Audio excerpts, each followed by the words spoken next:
Hi, I'm Laura Thorogood and I was involved in a fatal road traffic collision with my horse Angel.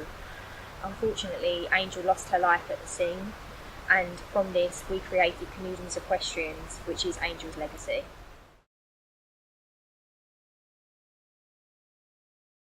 I'm very lucky to be standing here today. If it wasn't for Angel taking full impact of the accident, then it could have cost me my life also.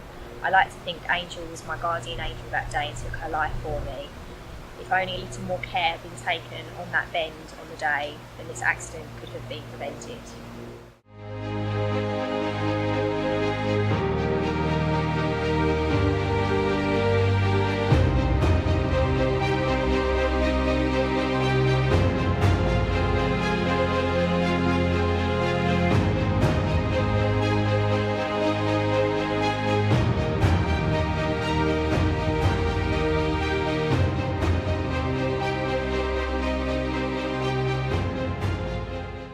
Chris, I'm one of the local riders here. Been riding around up and down these roads for a number of years, more than I care to remember, and it's becoming more compact with cars. We're getting less chance to ride safely, to be honest with you. We have to cross these dangerous roads to get to the bridleways. We've had a couple of really nasty fatal accidents. It's just making people in cars aware that we are on the roads. We don't want to be a nuisance. We just want to get from A to B as safely as possible without causing too much hassle, to be honest with you. This is a lovely place to ride, it's a lovely place to live. It just means that the people coming in now need to be aware that we are on the road. Here's a question.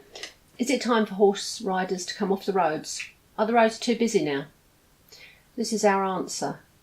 Horse riders are amongst the most vulnerable road users, but not the only road users. So if it's time for horses to come off the roads, what about cyclists? And what about walkers or pedestrians using country lanes with no pavements or paths? Are we to surrender our country lanes to the cars? Fast cars approaching slow-moving horses are a recipe for disaster.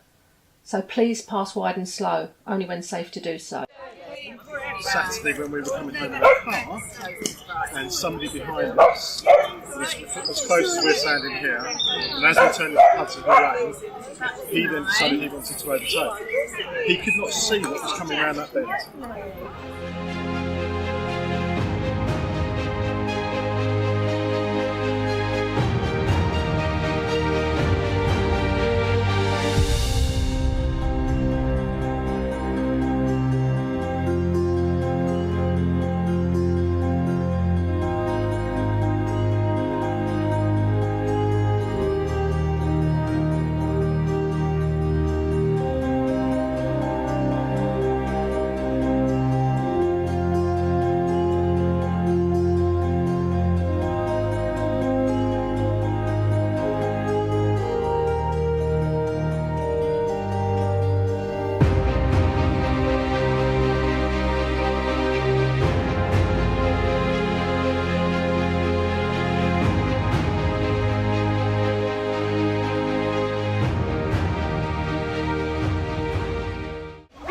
Sultan. He's a 28-year-old ex-household cavalry horse, looked after the Queen.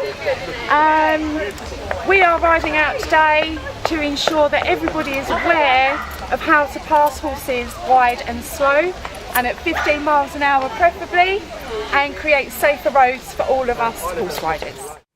The Highway Code in Rule 204 states, the most vulnerable road users are pedestrians, cyclists, motorcyclists and horse riders.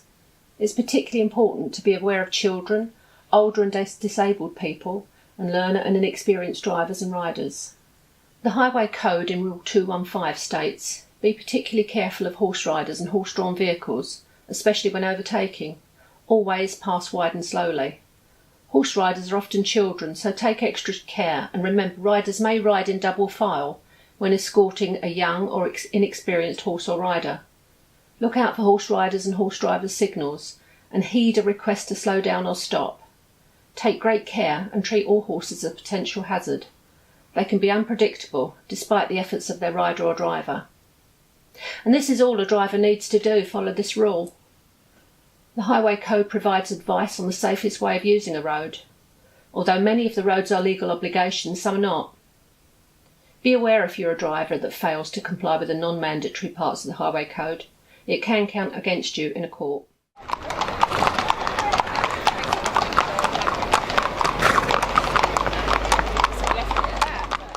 There is a law which, while not specific to horses, would cover most situations on the road. It's drive with due care and attention.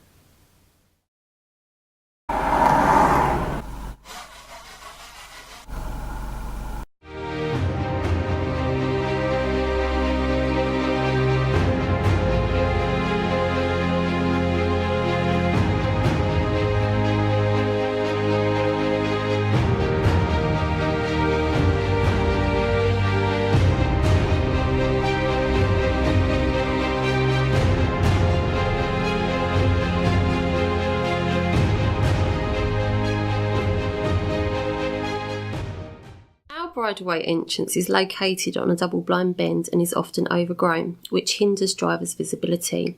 This location in itself is far from ideal. Most fatalities on country roads are due to the speed on impact.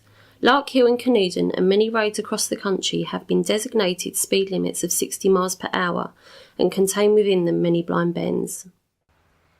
On the 17th of November last year, little did I know this was going to be one of the worst days I had experienced of my life. I was one of the unlucky horse riders that was struck by a vehicle from behind whilst out hacking on Angel with a friend. We were out riding down Lark Hill Road in Canewdon, Essex, whereby we was literally a half a mile away from home. I know no one can predict the future, but I have countless times gone through my head why this accident happened the way it did. Unfortunately, it was due to the carelessness of a driver. I was wearing high vis, Angel was well behaved on the roads. We were always polite and courteous, but no matter how important these things are, this accident was due to carelessness on the bends in an area that was an advisory of 30 miles per hour.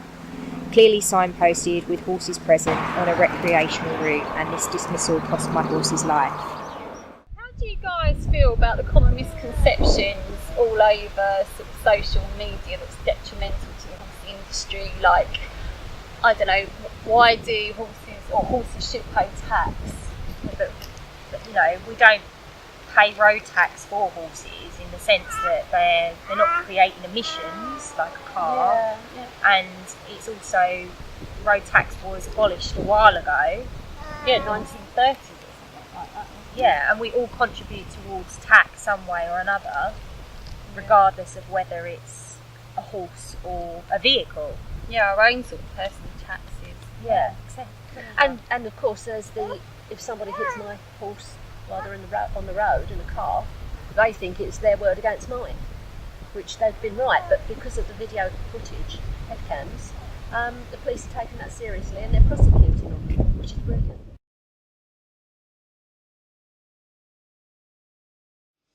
This is Sultan, an ex-serviceman.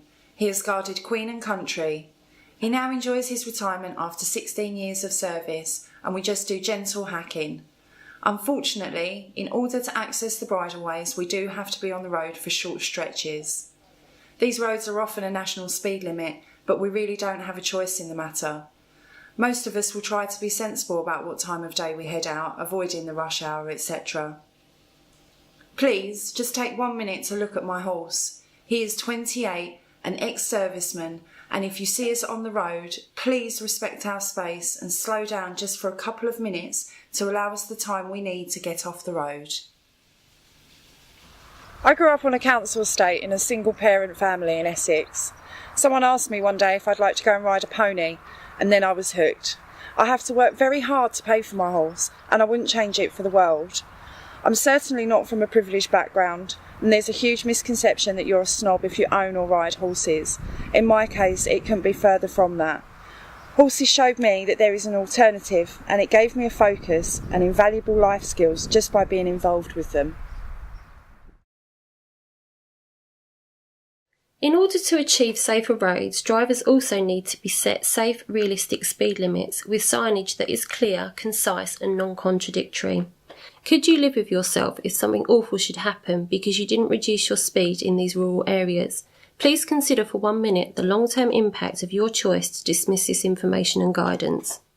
Thank you for passing me wide and slow.